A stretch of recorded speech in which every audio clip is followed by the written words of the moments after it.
you just shy away from mirrors. And when I say mirrors, I mean people who are going to point out that your current state of affairs, the way you look, does not measure up to the uniform standard.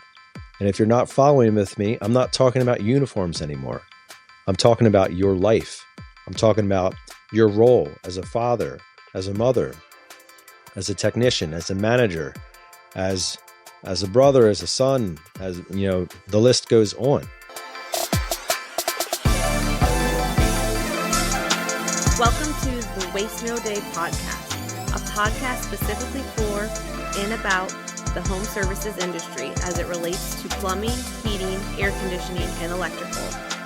More than a podcast, Waste No Day is a credo, a determination, a mindset. It is a never-ending discipline. It is a refuse to lose pursuit. It is a wake-up call every morning to waste no day. Now here's your host, Brian Burton and Nate Minnick.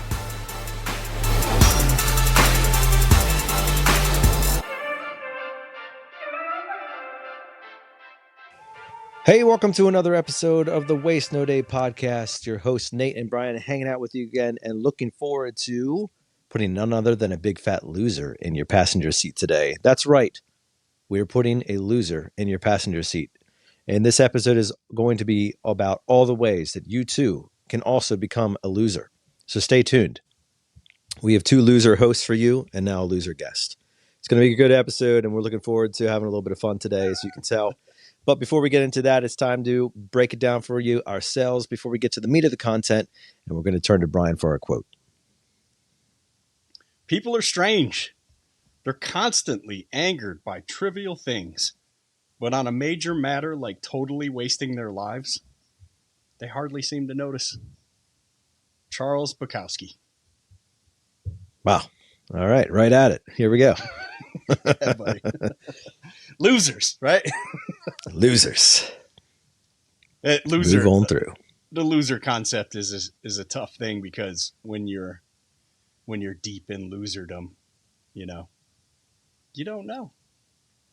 And you will not stand someone telling you that you're a loser because nothing could be further from the truth. I'm giving my all. I'm trying my best. Except it would be difficult for you to name 5 ways that you're trying your best. That's probably a telltale sign right there, But it's right. Real. Like, how do I know so well? Am I just taking shots in the dark here, you think, buddy?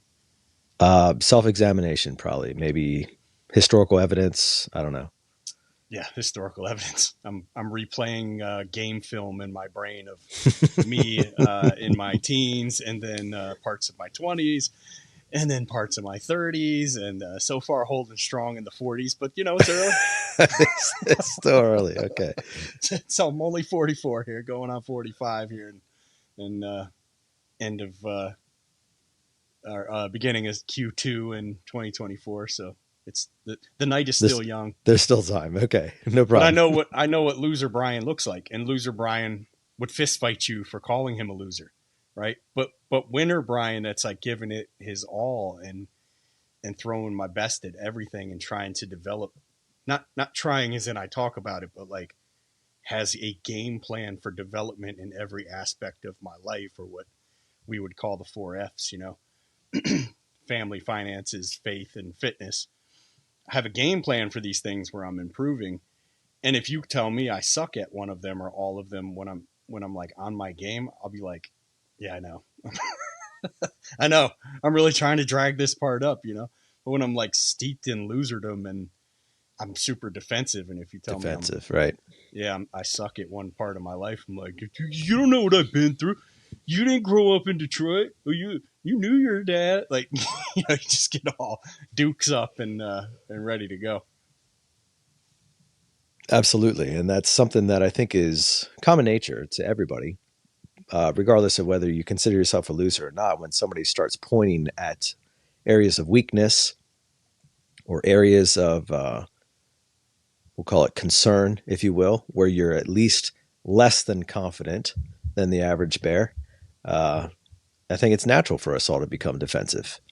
And yet a lot of times there's truth in what people are pointing out. It may not be done in love. It may not be done even in a polite spirit. It might be done in anger, frustration, or animosity, but it doesn't mean that they're necessarily wrong. And that's the thing that we should be asking ourselves. Like, if there's a kernel of truth behind every rumor, behind every joke, type of thing, are we prepared to self-examine when something like that comes our way? And that's not an easy thing to do. It doesn't matter if you consider yourself a loser or not. It's always difficult to look within and be uncomfortable with what you see coming back. Yeah, I'm not sure there's ever a time I've looked deep within and said, "Oh, we're nailing it." I don't have to look that deep to get uncomfortable. Brian, I got to ask you, speaking of being uncomfortable, so we had a challenge from a guest a couple weeks ago. We had on Joe Stark, we had on Jordan Ristu, but Mike Aguilero, I probably screwed his name up. Nope, you got that. You messed up Jordan Ristow's name, remember? I kept saying before the episode started, he's like, Risto? I'm like, bro, Ristaw. Like, we are in awe of how horribly you are butchering his last name. Sincerest apologies, Jordan. All right. Okay. Anyways, we love you. Come back on, please. Okay. Mike gave a challenge, and I'm curious, Brian, if you did it. Stare in the mirror for 10 minutes and just look at yourself. Absolutely not. I didn't do that. No, I did that. Believe me, I did that in the locker room the next morning, but not in the way he was talking about. Flexing. There's a camera involved. Yeah, calling dudes walking by chicks, Do you even lift, bro? What is leg day? Yeah. Okay. Got it. Looks like you took that episode pretty seriously then. Yeah, of course. No, did you do it? I didn't do it. I started doing it I didn't intend, I'm not going to go 10 minutes, but I started looking at myself. I'm like, I could see how this would go sideways quick. Yeah. Cause if I looked like you and glanced in the mirror, it would go sideways. But me putting the rock style people's elbow through the mirror. Wow. I'm so glad this episode is about being a loser. I'm feeling uplifted. This has been great already. It's really going to be exciting. Winning, buddy. Absolutely. We're dialed in today. Here we go. Well, speaking of winning, Brian, it's and a little bit on the lighter side. Let's talk about somebody who's not a loser, like a fabulous fan of the WND who's chosen to take a brief few seconds out of their day and write us a review. Who are we highlighting this week? Motor Vehicle University. 5 stars. Okay. If you are a technician in home services and this podcast isn't on your weekly playlist, I'm going to guess you aren't performing to your full potential. You might even say you're a loser. Here, I'll say it for you. This show is like fertilizer for the mind and growth hormones being mainlined into your paycheck. Wow. I got it. Nothing but crap to the ears. Rocket and nice. You read between the lines. And then a few rocket and flame emojis. We don't get enough emojis on these reviews, The sales boss. Oh, that's got to be Jonathan Wisman, right? I would think so. Yes. Hey, that brings me to something. Since this popped up, I'm going to assume that's a sign. He's he went MIA there for a minute. He had some health issues and I think he was in crying out loud hiking the Grand Canyon. Like went to the hospital, had a real scare there. I think his buddies had to carry him out. I wish I knew who his buddies were so I could give him a shout out. Yeah, oh yeah. It went dark there for a sec. That's crazy. Yeah, my wife sent me a Facebook post from his wife, and yeah, I commented on it. I didn't reach out to him yet because I think he may have just gotten out of the hospital. So I'm just like, contact us when you want to, just lay low and do your thing. If you want to talk, hit me up. But yeah, praying for Jonathan Porter Wisman, the author of The Sales Boss. He's a great friend of the show, great friend of mine personally, a mentor for me and some of my team at Benjamin Franklin Plumbing Phoenix. And I really do love that guy. I consider him a much, much older brother of mine. I'm not above taking shots with a guy in the hospital, That's very kind of you, Brian. Very loser-esque. Well done. You were just nailed it. In fuego for this episode. We can tell. But all jokes aside, I really hope Jonathan gets better quick. And, even with him being kind of quiet on social media and on my text, the world's a bit less of a joyous place. That guy's pure positive energy. And, man, he treats people so well. Yeah. Come back on, Jonathan. We'd love to hear the story. I'm sure you'll have some great analogies to tie it back into real life. Mm-hmm. Well, speaking of real life, it's time for two losers to put to put themselves in your passenger seat. Ready to just cut our losses on this episode and like play a replay. What's going on here? Oh boy! All right.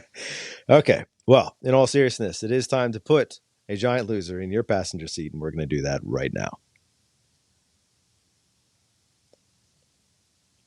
Our guest today is a giant loser. He's going to talk to you all about the 6 ways that you, too, can also become a loser. It's going to be a great episode. It's going to be one of those reverse thinking episodes in case you haven't put that together. But it's time now to turn to our loser. Brian? Do you want to peek behind the curtain to see how profitable businesses start, grow, and run? Then you should listen to the Upflip podcast, a show that covers how great businesses are built and how others can replicate that success. Each episode features a real-world business owner or expert who shares their story, strategies, and advice. Listen to the Upflip podcast today to learn actionable insights to start or grow your business. You can also find a link in the show notes of today's episode. So what is this loser talk, you ask? Well, David LaRoe, an interviewer, interviewed Brian Tracy on his book, I believe, Maximum Achievement. And I was watching that interview, and David did something that was really cool, which he said, I want to take it in a different direction now. And I want to ask you, how does a person become a loser? Like, forget all this motivational talk, right? Enough's enough. We've been wasting no days for far too long. Let's waste some days, all right? Let's talk loserdom. Let's start a podcast. And waste every day. Waste my day. Yeah, I think Ryan Vayu already has that name copyrighted. Yeah, our buddy Ryan Vayu always calls it the Waste My Day podcast. Yes. And our buddy Chris Heagle calls it the Waste Every Day podcast.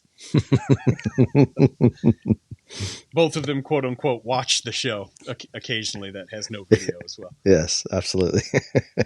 So Brian went into a really cool 6-step process for becoming a loser.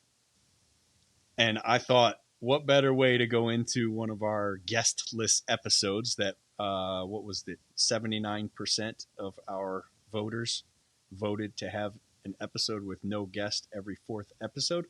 This is that 4th episode. It's amazing that when only 4 people vote, Brian, myself, and Amelia, you still get to 79%. You would not catch Mrs. Burton in there voting. So that didn't work. See you, losers. And the third person that we paid to go into our group and pretend to care. So Brian this is that episode.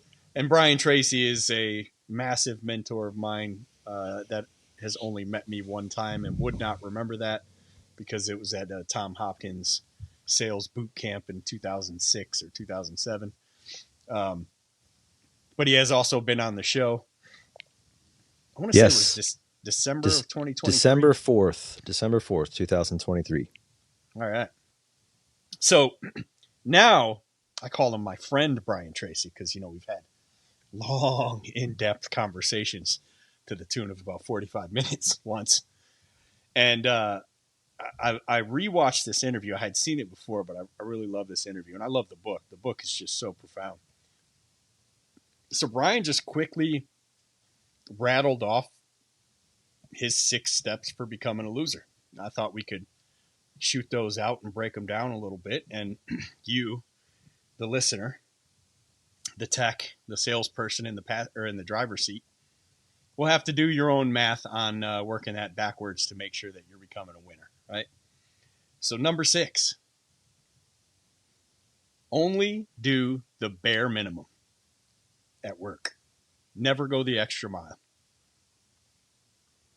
Yeah, that's a good one to go at right there because it's the time of year, at least if you're in HVAC, where you're probably going to start being called upon to go some extra miles. You're probably going to start be called upon to pick up a couple extra shifts or a couple hours on the end of the day or a weekend or whatever it may be. And even if you're in another trade, a lot of times, plumbing and electrical and the like also start moving up in the summertime. And I tell you one thing that's pretty obvious about loserdom is the guys who are like, can't be bothered. 2 p.m. I don't know. It's getting pretty late. Check out here. That's for the other guys to do. So Brian, let's pressure test this a little bit. So we gave a couple examples there, but what else does a loser who never wants to go to the extra mile, what does that look like? Obviously, he's cutting out. He's not willing to pick up the shifts, but what else? Well, in the interview, Brian said at work. So he specified only do the bare minimum at work. Only do enough, not to get fired. And I think as I look back on old Brian at certain times and see that person, it's like you can't exist as that person in a vacuum where like you sequester this part of yourself and only leave it at the office or on the job site or in your truck and then go home and be something completely different. You're either all in or you're all out. And you might think you're in halfway and out the other half or whatever, but everybody around you knows if you're a loser, you're a loser, whether they tell you or not. Do you think that's the case? Because I think there are people that put in 150% at work and then they go home and put in 25% at home. I think you're one of these cats, bro. Are you this dude? No, I try not to be. No, actually, I will say, yeah, because I've been there where I'm on fire at work and super passionate and then have very little left in the tank when I get home and want to be left alone when it comes to Amelia and the kids. 100%. Yeah. Moving, just barely picking my feet up as she's vacuuming under them and turning the TV up so I can hear it over the noise, but like hitting the buttons real hard to make a point. Could you do that somewhere else? Can't vacuum between 6 and 6, huh? You gotta do it when I get home. So yeah, that was a little bit typecast there, Brian. I don't know. It sounded like pretty real. Oh, it was real. I've been there. Yeah, I've been that guy. Actually, just I would catch myself after a long time doing it.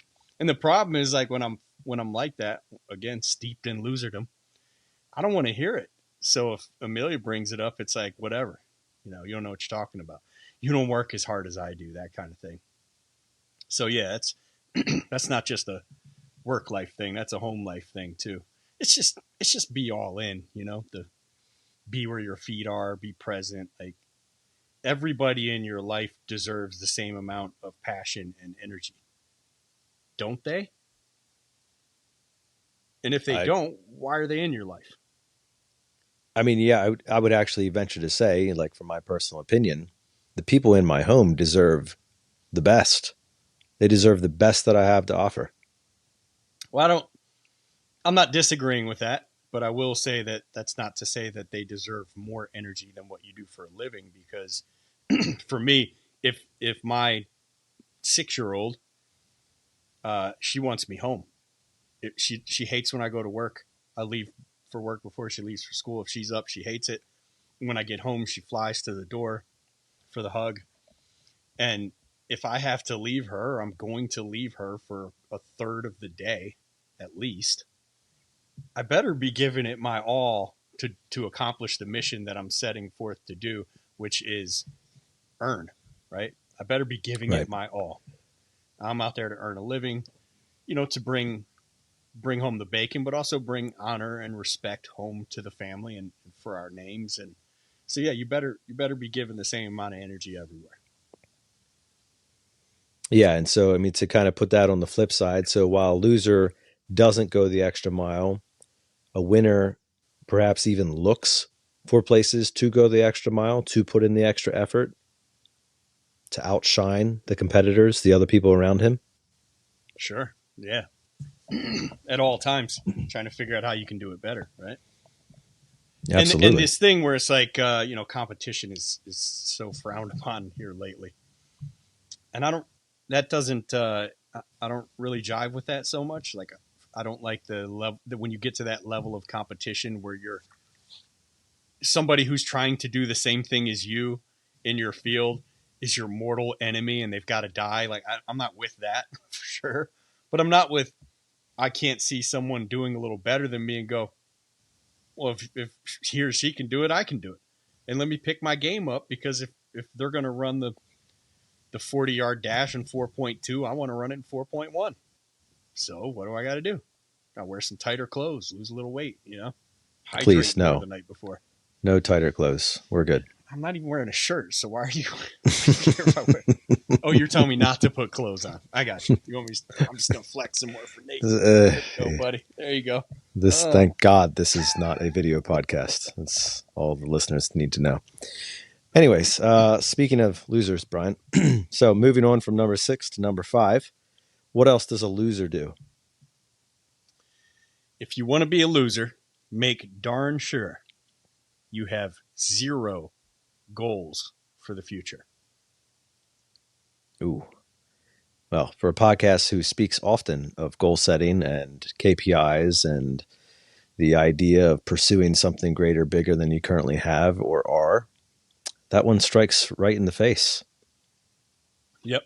You will be a ship with no sail, whatever you want to call it, and kind of tossed around by the whims of everybody else. That's the plan or be planned for. That's just what I was thinking.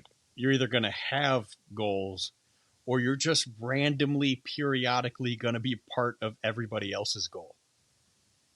And that's not to say that you shouldn't be part of a team helping other people reach their goals. Like your goal should be part of, a broader scale goal. But to say that you have none whatsoever, you're just going to be a pawn in everybody else's chess game.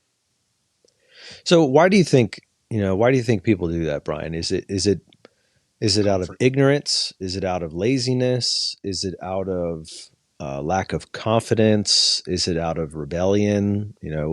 Is it all, some of everything in there? What do you think holds people back from actually stepping into like goal setting? Well, I guess don't like the accountability. That's a great, yes. So everything you just named. And, I can't speak to quote unquote everybody, but I can speak to me at my worst, or even not at my best. My worst was a whole other story, but not at my best. It's like, yeah, well, there are different versions of me at different times when I'm not at my best. And sometimes it's pure laziness, and sometimes it's arrogance. How can arrogance play into not setting goals? Well, that's for those guys. I don't need all that. I'm fine where I'm at. Yeah. And there's some rebellion to it. Like, I don't feel like it. I don't want to, like, leave me alone. So yeah, I would say all those things play into it. I hate accountability. I don't want it at all.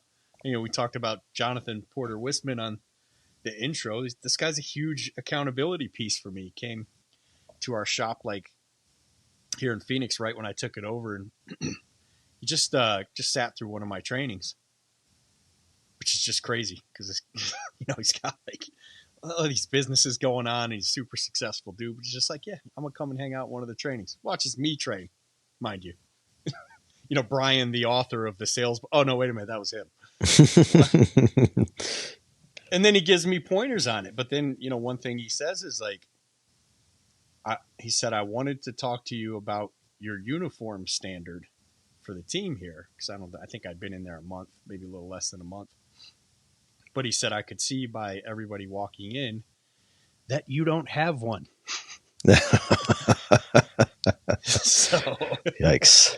The second time he came, when he actually put on a Wiser Wednesday for us, which is our every Wednesday we have a tech training. Brian was handing out termination papers at the door. Oh boy, dude, we had the 6-foot mirror up with the poster right next to the foam board cut out of a tech dressed perfectly, and like I appointed James Estes as our uniform czar, and he would stand at the mirror as you walked in, and he'd go, "Oh, where you going, bro? Come here, let's look in the mirror together." Well, his belt doesn't look like that. And, his uniform's clean, and he has a white shirt underneath, and like And we cleaned it up. And the second time he was there, looked 10 times better. And if he, well, part of this is too, is like, maybe we're going off on a bit of a tangent here, and feel free to fast forward it if you're still listening. But our uniform company was crap. They would bring them back any way they wanted to. So we had a couple sit downs with them. And the last time that we had real issues, I said, I have I'm not sure, 3,500, 4,000 followers on Facebook. Vast majority of them are in the trades. I don't know how many are in the areas that this uniform company services, but from now on, if the uniforms don't look right, I'm going to make a post with the techs wearing the uniforms that don't look right, and I'm going to tag your company, and I'm going to tag you personally. So every week you're going to get this. Because here's what everybody told me in this area. Yeah, you can't find a uniform company that does it well. I'm like, I bet we can. Maybe not find one, but we're going to make one. Because, hey, if you lose our business, it's 8 technicians. So what, right? You can make that up. But if I start going ham on social media and show them what your uniform company's about, that means something. And those uniforms got clean quick. Yeah. So, yeah, and I did clean things up substantially, but like I don't like accountability any more than that uniform company does. But when I see him, fist bump, what's up, B? How's it going, man? And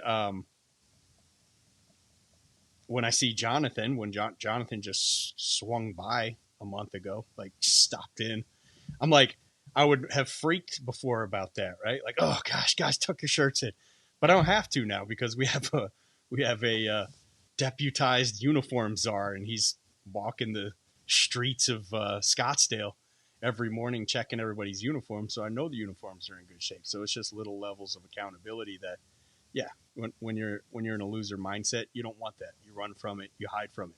But if all you're thinking is these accountability measures that are either just happening upon me or that exist because there's an authority structure in the team I'm on, or that just come in and out of my life for seemingly no reason, they're only there to make me better. They're not there to make me feel foolish. They're there to make me better. So let me take advantage of them. Well, if you can flip and start thinking of them like that, just start syncing them out. Hold me accountable, bro. Shoot me a text when you see this, right? Right. I mean, that's the purpose of the mirror, right? So your story there is analogous to, real life. The reason that you have a mirror next to your uniform standard poster, life-size poster, is so that when somebody walks in, they get a visual representation of their current state of affairs. If you translate that into like a goal-setting mindset or the lack thereof, it can be very easy to get into a mindset where you just start avoiding mirrors. And it probably doesn't start off necessarily as an intentional thing. Maybe you just, shy away from it from here, but eventually it turns into an intentional thing where you just shy away from mirrors. And when I say mirrors, I mean people who are going to point out that your current state of affairs, the way you look, does not measure up to the uniform standard. And if you're not following with me, I'm not talking about uniforms anymore. I'm talking about your life. I'm talking about your role as a father, as a mother, as a technician, as a manager, as a brother, as a son, as the list goes on. So find some mirrors, both physically and metaphorically, in your life, lest you slip into that loser mindset. Which brings us to loser mindset number 4, Brian. How can we continue down this road of losership? Remain poor at your work, never seeking to improve, doing only what is required to get fired. Do not become known for high quality. I'm going to shout out Maury Landry. He gave a Wiser Wednesday for you a couple weeks ago as this episode's airing. And he talked about how there's generally 3 groups of technicians. There's the top performers, there's the middle performers, and then there's the bottom of the pack. The top performers always do what the top performers always do. They keep challenging each other and they keep moving on. But the 2 lower groups basically attempt to perform enough so that they don't slip into either of the other groups.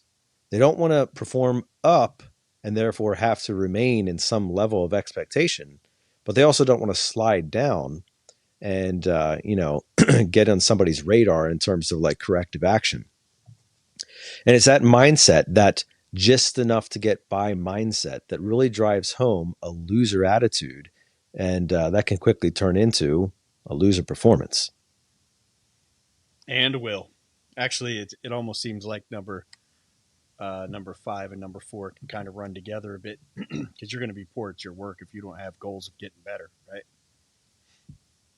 Yeah, absolutely. The goal is for every part of your life is to improve. So if one of the 4 F's, your financial life is always improving, it's going to be difficult to do that without improving at what you do for a living. Mm-hmm. Yeah. And with that, it's something that you got to keep focusing on, lest you run the risk of becoming the person that only ever tries to do enough. And like, if you become that person, it's very hard to break out of it. It's very hard to then start excelling or exceeding. And, it's very easy to talk about it from like, oh yeah, I want to be a winner. I want to be a champion. Are you driving that home in practicality in your life, in your work? Or are you operating as a loser?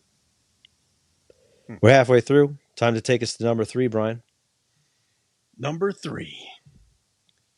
Constantly complain about your boss, your company, and your coworkers. After all, they're holding you back. They're the reason you aren't going anywhere. A little tongue in cheek, I guess, huh? Yeah. Yeah, well, he was talking to losers or aspiring losers. That's true. What was great was like he ended the interview.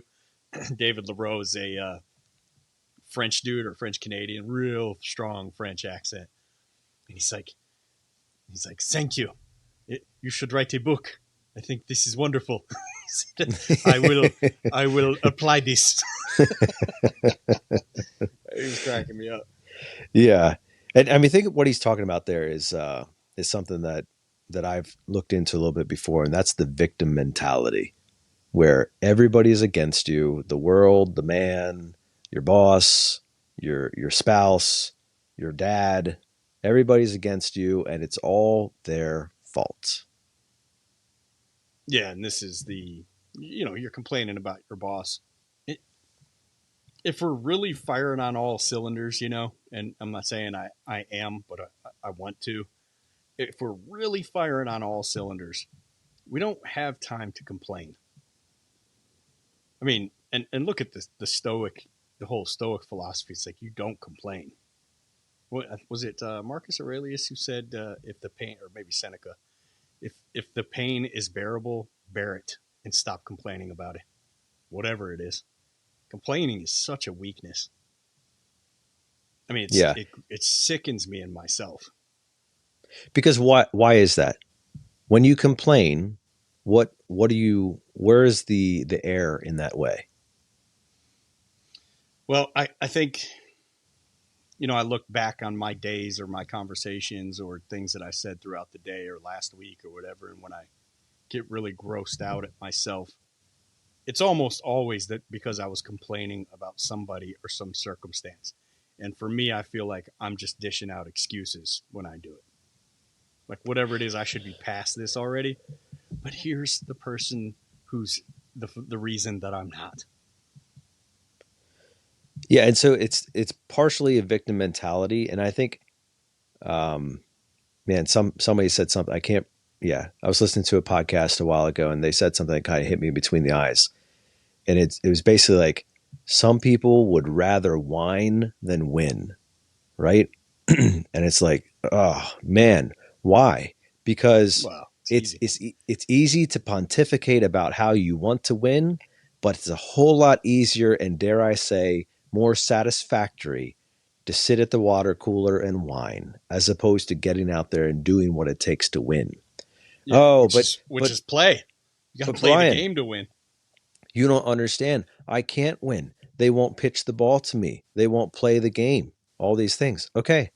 Are you their slave? Do they own your life? Do they own your control? Do they own your thoughts?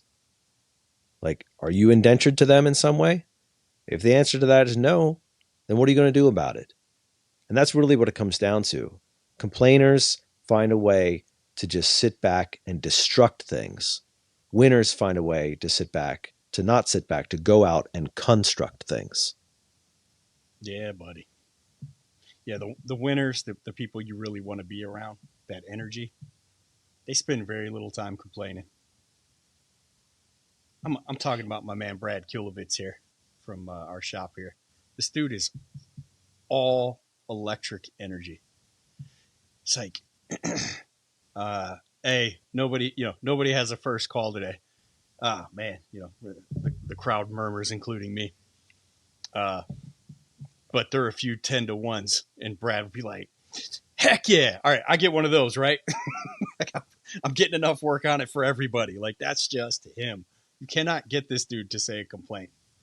It's just all positive energy, fist bumping in the air, like, let's go. And you want to be around that stuff, man. Now, absolutely.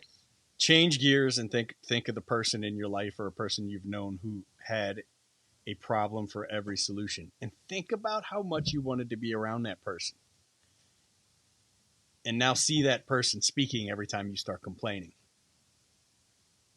And think of yourself. even if you're not like that all the time, even the times we are like that, it's repulsive. Nobody wants to be around that. The people who do want to be around it are that type of person, and you don't want that crowd cheering. You want that crowd mad at you because you're not one of them. Yeah, for sure. And that's a loser mentality, to take up that mantle and say, I'm better off complaining than I am doing anything else about it. All right, Brian, time for number 2. Number 2. If you want to be a loser, do not manage your time well. Never plan your day out. Just do whatever happens throughout the course of a day. Aimlessly wander. Yeah, wander and wonder. Wander. I wander as I wander. Yeah. I wonder why you wander.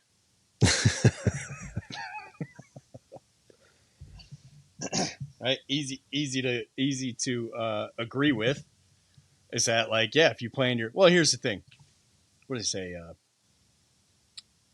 5 minutes of planning saves an hour of execution. I've seen your planning skills. I don't think that ratio holds true.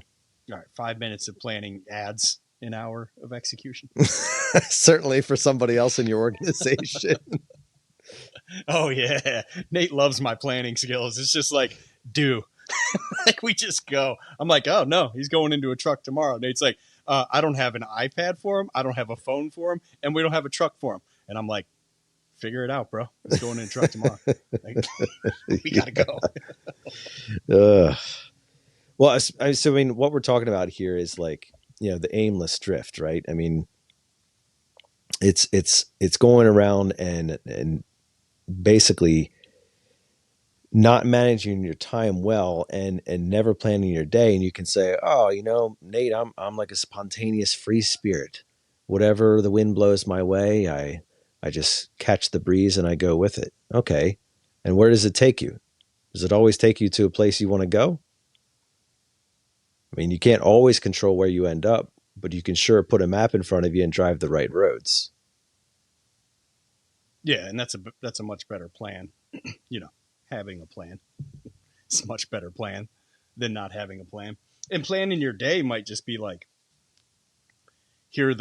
Brian Tracy does this thing all the time where he says, ask yourself a question if you want to get better at time management. 1, why am I on the payroll? For what specific purpose do I have this job? Right? Number 2 is, what is the one task that if I did it every minute of the workday would have the greatest impact on me, the company, the team, the client? And spend the entire day doing that task. And these are just broad overview things, right? These aren't like make a checklist of all the important things you need to get done tomorrow or whatever. These are just broad overview, like what's the one thing that if you did this thing all day tomorrow, it would have the greatest impact. I don't know what your thing is. And maybe if you're you're a CSR and you spend a little bit of time on social media between people calling in, well, how much more of an impact would you have on the company over the course of a year if every time you went to open social media, you outbounded to book a maintenance client? Or you outbounded to a and did a happy check on a call that was run yesterday and see if you can convince that client of the benefits of a membership. What would happen if after this podcast concludes, you found another one and another one and another one, and you filled up your drive time this week with My Vehicle University? Waste No Day episodes, of course. there might be a podcast called My Vehicle University, you know? Yeah, so what if you're a tech, you know, if you're a tech and you got some downtime, which here in April, well, as this airs, it'll be May, but in April can be heavy in the HVAC fields for sure. What if you spent that time out calling follow-ups? You don't have to call only clients that were like on the fence and they said they'd call you back. You can be calling people who didn't buy from you. You can call people who did buy from you. If you really want to fill up your enthusiasm cup, call people you sold huge jobs to and find out how happy they are. Because if they're thrilled about it, man, you're going to go out with a full tank. As our man Paul Jameson says, call, text, email.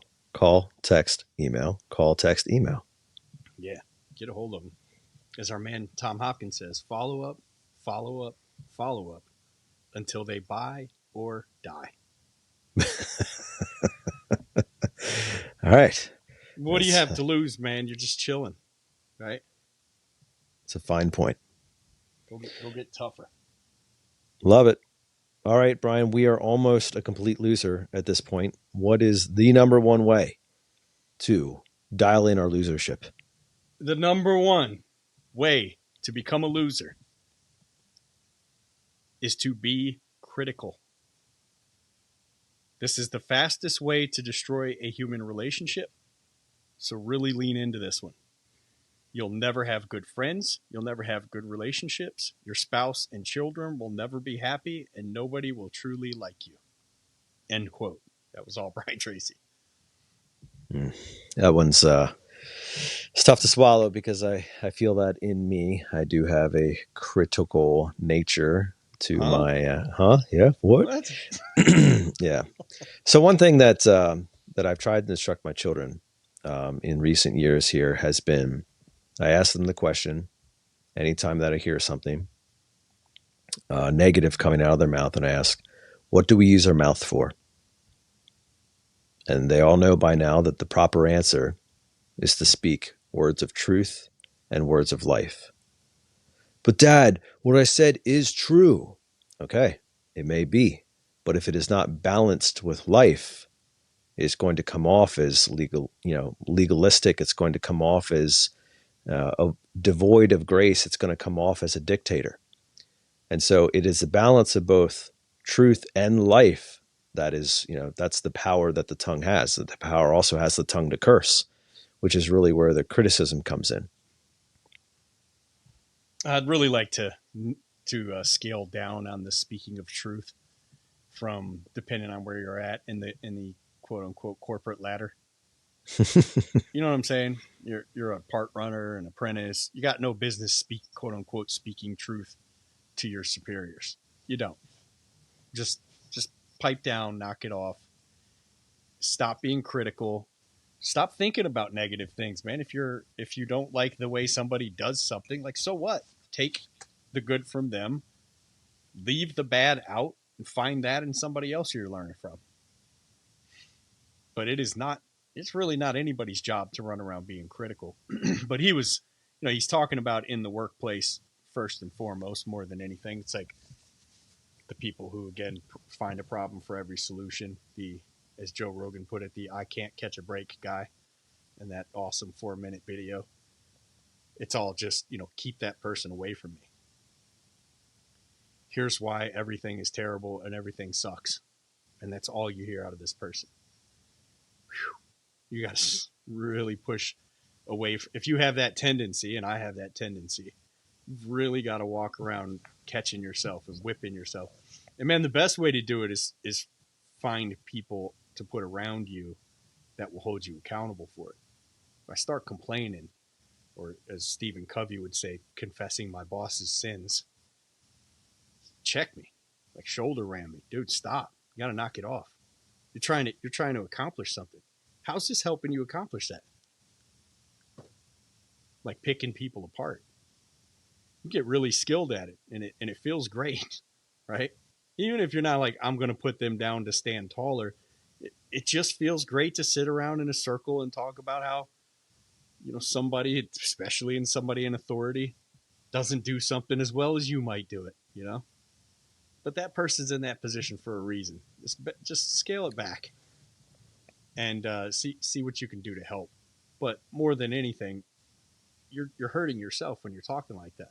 Just feeding yourself negativity. So being critical crushes a relationship, a marriage, a girlfriend-boyfriend situation. If you're just running around finding the reasons this person isn't perfect, you, of all people, are pointing out somebody else's imperfections.